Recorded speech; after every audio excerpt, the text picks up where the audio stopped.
어려운 철학책을 한 글자 한 글자, 한 문장 한 문장 함께 읽으면서 설명해 드립니다. 안녕하세요. 철학책을 강독해 주는 남자 철강남입니다. 지난 시간 우리는 생산적 구상력과 재생적 구상력에 대해서 좀 알아봤는데요. 그럼에도 인식에 있어서 궁극적인 것은 뭐였죠? 네, 선험적 통각입니다.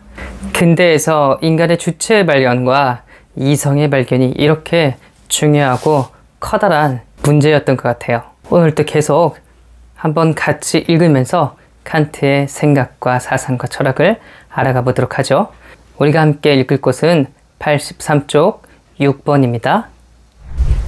구상력의 종합에 관계하는 통각의 통일은 오성이다. 그리고 구상력의 선험적 종합에 관계하는 통각의 통일은 순수한 오성이다.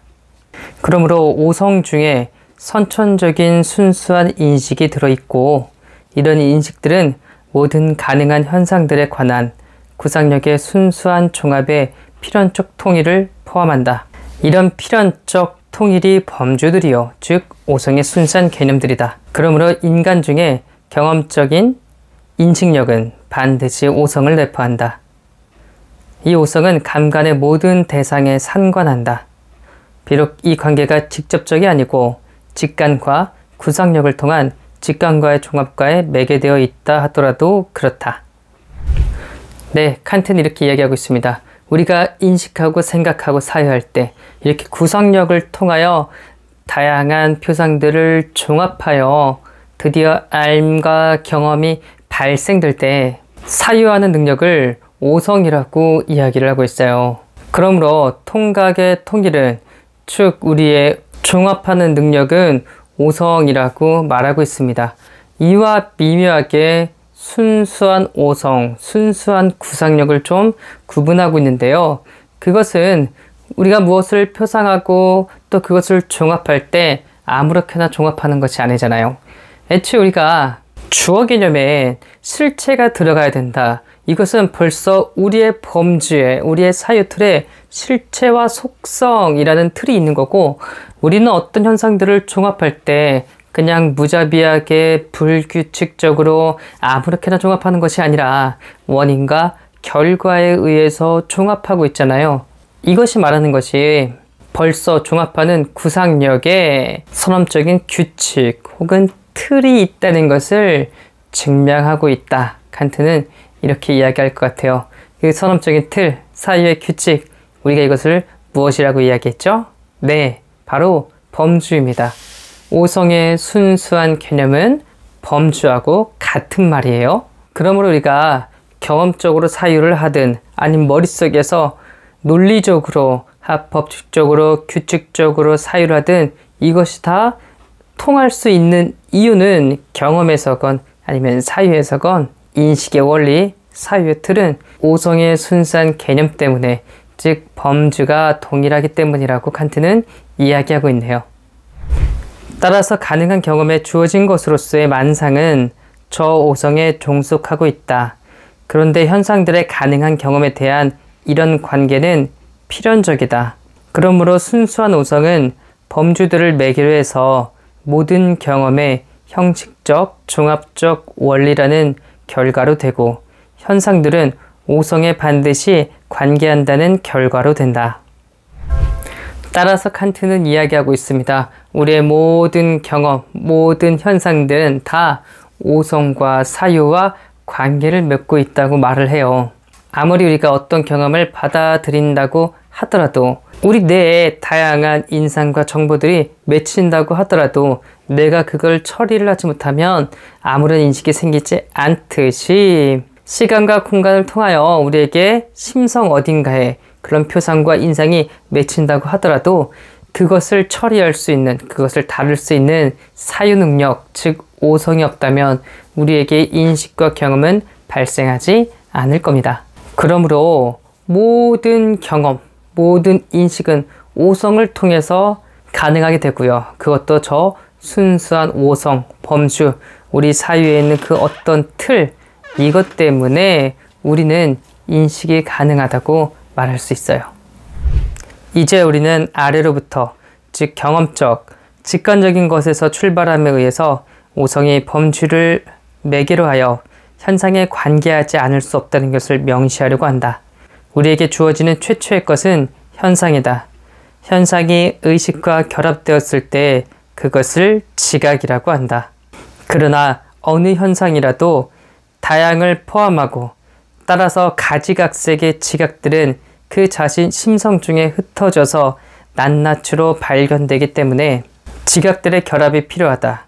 그리하되 지각은 감관 자신에 있어서 그런 결합을 줄 수 없다. 이에 구상력이라고 일컬어지는 다양을 종합하는 활동적인 능력이 우리 내부에 있다. 그리고 구상력이 지각들에 직접 미치는 작용을 나는 각지라고 한다. 즉 구상력은 직관의 다양을 하나의 심상으로 만들어야 한다.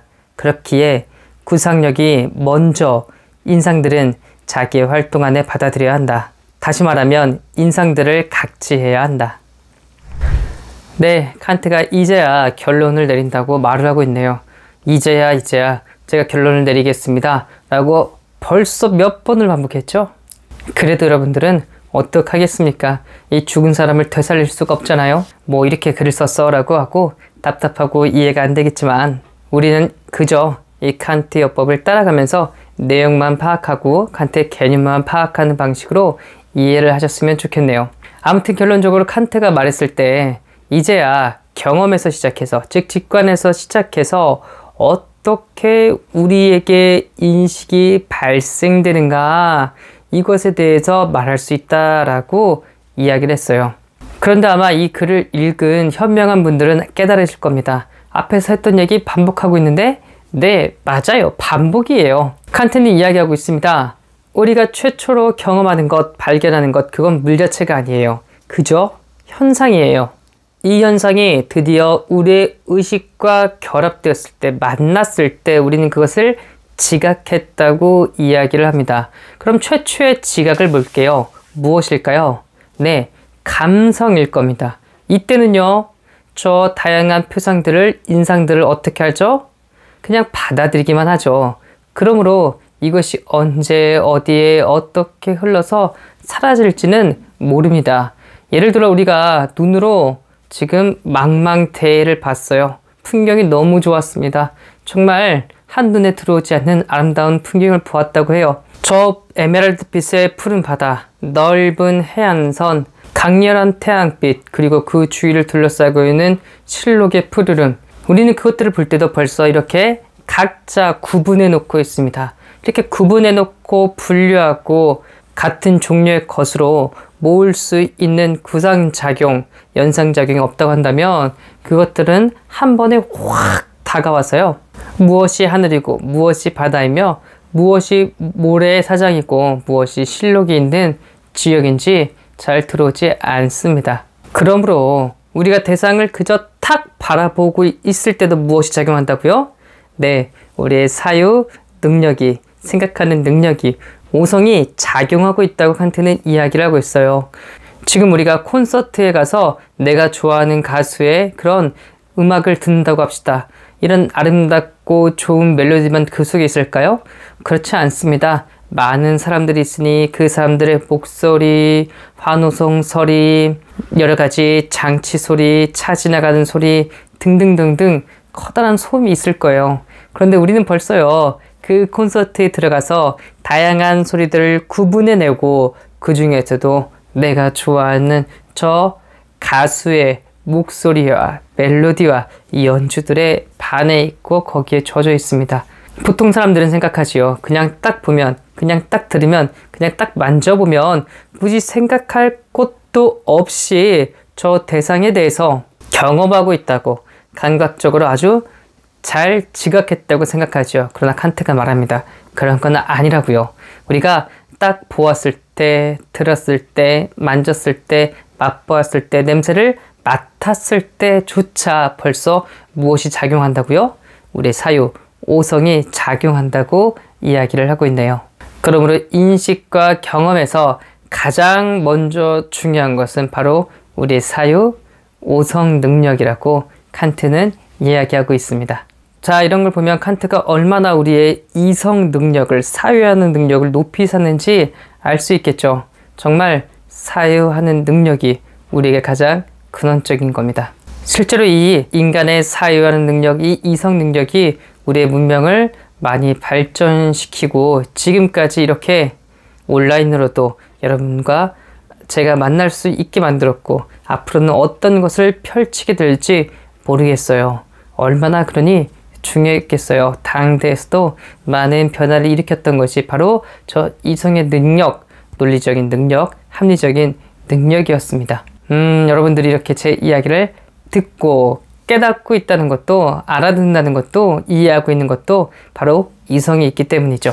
이 이성을 좋아하고 예찬한 칸트의 사상을 계속 읽으면서 우리도 한번 칸트를 읽을 때만큼은 이성에 대해서 높이 평가해도 나쁘지 않을 것 같네요. 오늘도 이렇게 어려운 책 저와 같이 함께 읽느라고 너무너무 수고하셨습니다. 감사합니다.